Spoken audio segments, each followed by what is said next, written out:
Today we're going to be going over the RA and RB PLL algorithm. Before I show you the algorithm, let's go over recognizing Perm. So Perm can be recognized by having headlights and then a block that touches the headlights. You see here's a block, and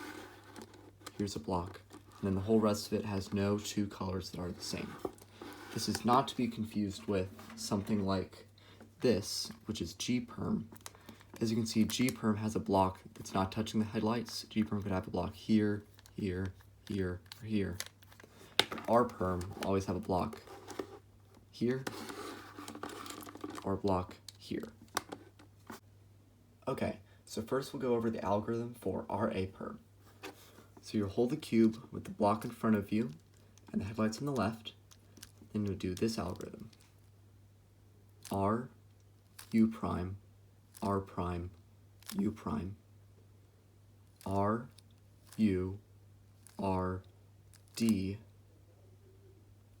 R prime, U prime, R, D prime, R prime, U, 2, R prime. So I usually do both D's with the same finger, this back finger right here on the back, so I can just do it really fast. That's RA. So RB, even though it looks a lot similar, it's a much different algorithm. So hold the headlights in front of you, and you'll do this.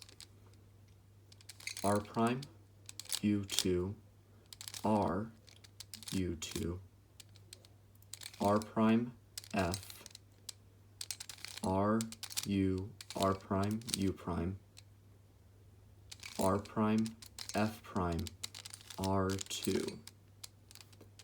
And there you go. It's sort of an awkward move here. I sort of put my thumb here so I can just flip it. And that's RB Perm. If you want to learn more algorithms, you can check out my page.